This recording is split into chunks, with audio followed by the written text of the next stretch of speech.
Okay, so for this video, I'm just going to kind of go over the basics of pressure volume curve for when the heart is pumping. So the pressure volume curve is basically there's pressure and there's volume. So pressure, this is volume. And so what you start off is basically you start off at the end systolic volume. Okay, so that will be the volume. Once the heart contracts, the ventricle contracts, that's the max amount of fluid that you can pump out. Okay, so you'll have a certain amount of volume that the heart cannot pump out, and it'll say it starts around here. Okay, and so in the beginning, so this is the end systolic volume.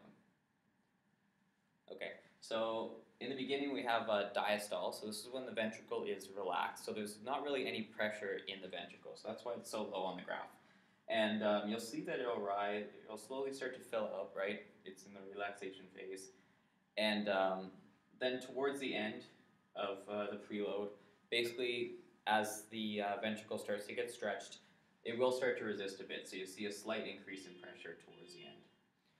Okay,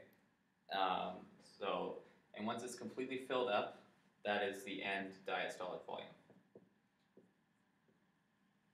So this is basically how much volume you're going to be pumping out each time your heart contracts. Okay, from there you'll see that the heart will start to contract, and when it contracts, at this point right here, that is where the mitral valve actually closes. Okay, because the pressure is increased, the pressure is now greater inside the ventricle than in the atrium, and it closes the mitral valve.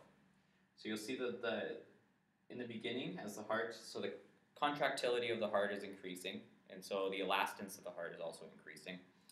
And it's an isovolumetric increase. Basically, because iso means same, so it's the same volume, and the only thing that's increasing is the pressure and the contractility. Okay, so that'll increase, and what it'll do is it'll increase up until the point where the pressure inside the ventricle is the same as the pressure in the aorta. Okay, so it'll hit a point where it's equal, and that's where the AV valve opens. So this closes. Okay, you'll see that the heart will keep contracting, so the pressure will slowly build up a bit more, and then it'll kind of start to lose its contractility because the fibers are shortened and they don't have as much strength. So it'll curve kind of like this, and you will reach a point, basically the point where it's going to stop pumping is, so you draw two lines. There's the elastance of the heart, basically, so it's how much force the heart has, contractility. So if I draw this like this up here, and so this is ES, so that's the elastance of the heart. And then there's also a point, it starts at the end diastolic volume, and it goes up, and this is the afterload.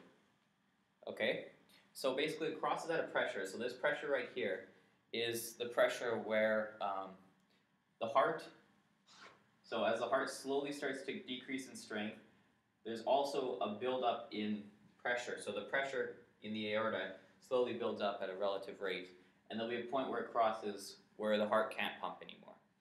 Okay, so sorry, this is EA. Okay, and so that's the afterload. And so from there, you get an isovolumetric relaxation, and it basically goes back to the normal. So this is where the AV valve closes. And then once you get to the volume where the pressure in the atrium equals the ventricle, the mitral valve opens again. Okay. Now the workload of the heart is actually, it's just the area under this curve. Okay. So if you do anything that increases the area, you're going to increase the workload.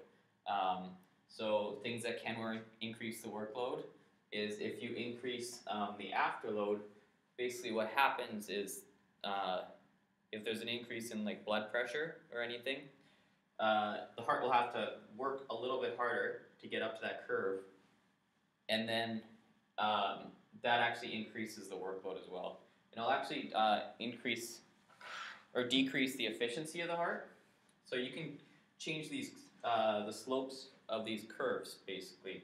So if you increase the slope of a curve, it'll increase the afterload effect. So from this point, you can increase it like this, say, and the slope is like this. Now where it's going to cross is it's actually going to cross up here. And so if you drew out the graph again, you'd still have the same, this is the preload right here. The preload is still the same. It hasn't changed because the preload is all relative to how the venous return is happening and just how much the ventricle is getting loaded up with volume beforehand. And this doesn't really change, but what will change is the afterload. And so basically the pressure will now go a little bit higher.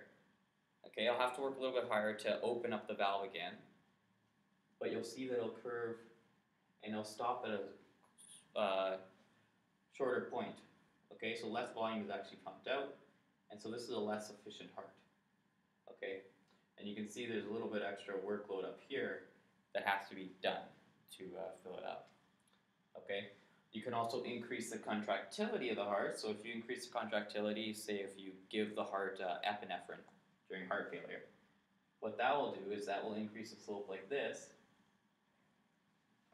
Okay, and you can see where the lines cross now, say from the original point is crossing here, it'll now be crossing up here. And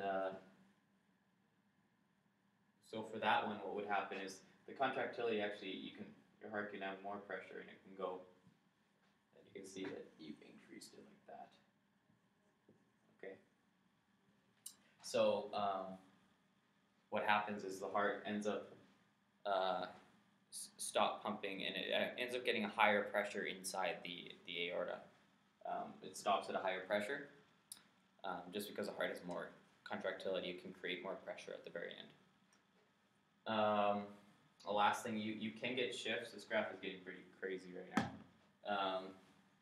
You can get shifts as well. So say if you shift the preload, you can shift the preload this way. And so then the heart should still open at the same point, okay? But you can see that this afterload will be shifted like this. And it'll still be along the same slope. And what it'll do is it'll cross up here. So if you shift the preload, it'll just cross a little bit farther over. So it'll finish pumping at a higher volume. So the original volume was over here. It'll finish pumping at a slightly higher volume because there's this extra amount of volume that's going to be pumped into the aorta that increases the pressure initially. But the overall volume in the heart being pumped out is more.